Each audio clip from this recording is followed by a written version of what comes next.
तो बच्चों, आज हम अर्धवार्षिक परीक्षा 2023-24 का पेपर आपको फिजिक्स का सोल्व करवा रहे हैं। इसमें बच्चों आपको जो भी क्वेश्चन दिया गया था, पूरा पेपर 50 नंबर का था। इसमें 1 से 8 तक जो क्वेश्चन दिए गए थे, विकल्प को सही उत्तर भरना था। जिसके अंदर जो पहला क्वेश्चन दिया गया था, उसमें पूछा था कि वस्तु का जड़त्व निर्भर करता है। तो बच्चों, मैंने बताया था कि वस्तु का जो जड़त्व होता है, जड़त्व द्रव्यमान पर निर्भर करता है। किस पे निर्भर करता है? द्रव्यमान पर निर्भर करता है। ठीक है बच्चों। बच्चों, दूसरा क्वेश्चन पूछा गया था कि आवेग की विमीय सूत्र होता है। तो बच्चों, आपको ध्यान है कि हमने जब आवेग पढ़ाया था आपको, तो आवेग बराबर बताया था बल गुणा समय। आवेग बराबर क्या बताया था? बल गुणा समय।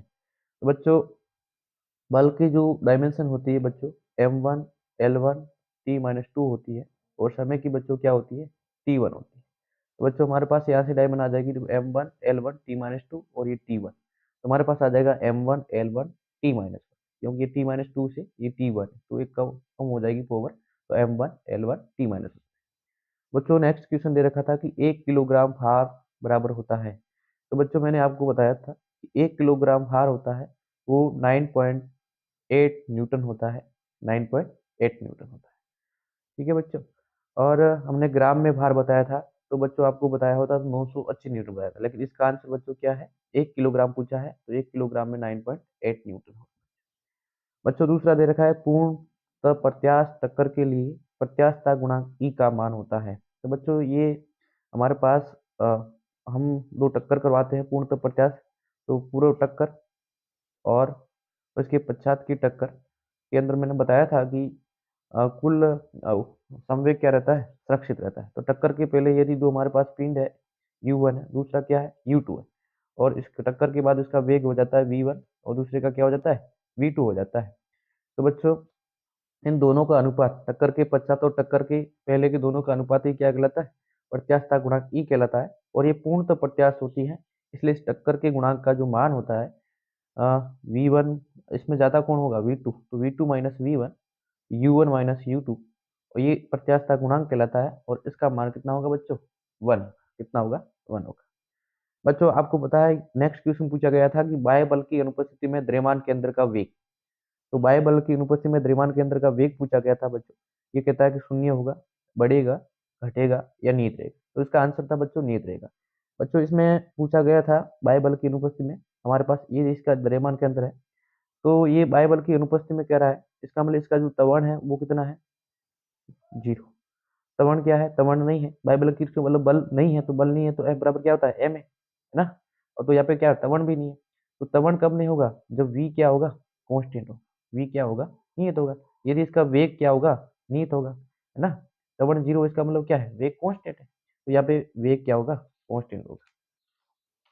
बच्चों, नेक्स्ट क्वेश्चन पूछा गया था, वो पूछा गया था कि g का मान सबसे अधिकतम कहाँ पर होता है। तो बच्चों, आपको मैंने फॉर्मूला पढ़ाया था, जिसमें जी का मान हमने निकाला था कि जो ग्रेविटेशन जी का जी एम अपॉन क्या था? Are square. गुरुत्वीय त्वरण जी बराबर था G M upon R square. तो आपको बचा है कि बच्चों पृथ्वी कैसी होती है? एक अंडाकार, एक चपटी होती है। तो ये ध्रुवों पे क्या होती है? चपटी होती है, और भूमध्य रेखा पे इसका इसकी त्रिज्या क्या होती है? ज्यादा होती है। तो देखो बच्चों, जो ये जी का मान वो किस पे डिपेंड करता है? G M upon R square. इसका मतलब 1 अपॉन आर स्क्वायर पे डिपेंड करता है। इसका मतलब ध्रुवों की त्रिज्या क्या है बच्चों? कम है, और भूमध्य रेखा की त्रिज्या क्या है? ज्यादा है। इसका मतलब बच्चों, जिसकी त्रिज्या कम होगी इसका मान कम होगा, तो इसका मान क्या होगा? ज्यादा होगा। इसका मान, यदि आर का मान कम होगा तो जी का मान क्या होगा? ज्यादा होगा। तो बच्चों, इसका आंसर क्या होगा? ध्रुवों पर। बच्चों, ये पूछा गया है कि सबसे अधिक प्रत्यास्थ पदार्थ इनमें से कौन सा है। तो बच्चों, ऑप्शन दे रखे थे स्टील, क्वार्ट्ज, रबर और कांच। तो बच्चों देखो, ये प्रत्यास्थता गुणांक पढ़ाया था, है ना। तो मैंने बताया था प्रत्यास्थता गुणांक में जो विकृति होती है वो इसके क्या होती है? डेल्टा एल की व्युत्क्रमानुपाती होती है ना। यंग प्रत्यास्थता गुणांक का फॉर्मूला से डेल्टा एल निकालो तो हमारे पास यही आता है। डेल्टा एल की क्या होती है? व्युत्क्रमानुपाती होती है। तो आपको बच्चों पता है, जैसे हम रबर को खींचेंगे तो रबर के जो डेल्टा एल का मान है, डेल्टा एल का मान क्या है?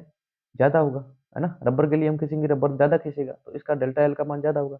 और स्टील है, स्टील को जैसे हम खींचेंगे तो स्टील में डेल्टा एल का मान क्या होगा? कम होगा। यदि इसका मान कम होगा तो इसका मान क्या होगा, ज्यादा होगा। और इसने क्या पूछा कि अधिक प्रत्यास्थ इनमें से कौन सा है, तो इसका देखो स्टील का डेल्टा एल मान क्या है, कम है, रबर का क्या है, ज्यादा है। तो ज्यादा होगा तो इसका मान तो कम आ जाएगा, लेकिन हमें तो क्या पूछा है कि सबसे अधिक प्रत्यास्थ, तो अधिक प्रत्यास्थ कौन हो जाएगा, स्टील हो जाएगा। बच्चों नेक्स्ट एग्जाम्पल इसने पूछा था क्वेश्चन कि दो द्रवों की बूंदों की त्रिज्या का अनुपात 1:2 है, तो दाब आधिक्य का अनुपात होगा।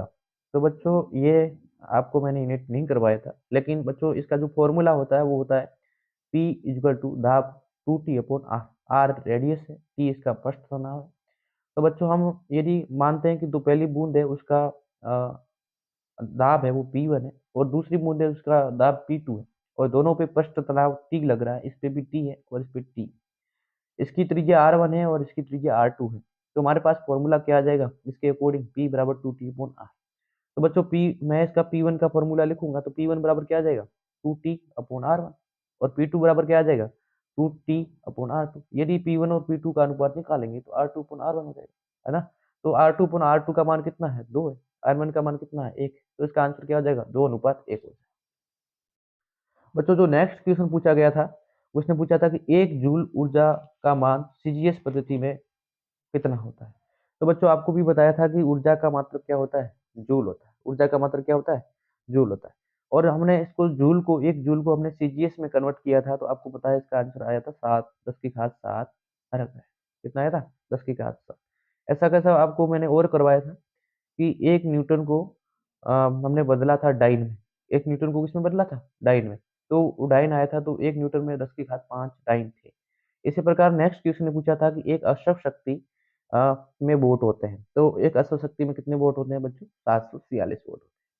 दूसरा बच्चों इसमें पूछा था कि पृथ्वी की सतह पर प्लायन वेग का मान होता है। तो पृथ्वी की सतह पे प्लायन वेग का मान, प्लायन वेग का मतलब ये है कि हम यदि किसी वस्तु को फेंकते हैं तो वो पृथ्वी पर वापस नहीं लौट पाती।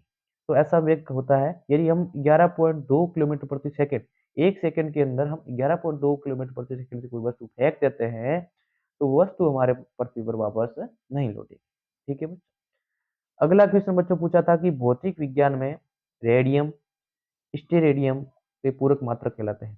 तो भौतिक विज्ञान में दो मात्रक पढ़ाए थे, पूरक मात्रक दो होते हैं, एक तो घन कोण होता है और दो समतल कोण होता है। इसके दो मात्रक थे, एक तो रेडियम था और उसका दूसरे का क्या था, स्टेरेडियम था, है ना। रेडियम RAD और दूसरे का था SR स्टेरियम। ठीक है बच्चों। नेक्स्ट क्वेश्चन पूछा था वो हमारे पास क्वेश्चन थे, प्रत्येक 8 क्वेश्चन पूछे थे 13 से 20 तक, और एक एक नंबर का क्वेश्चन पूछा गया।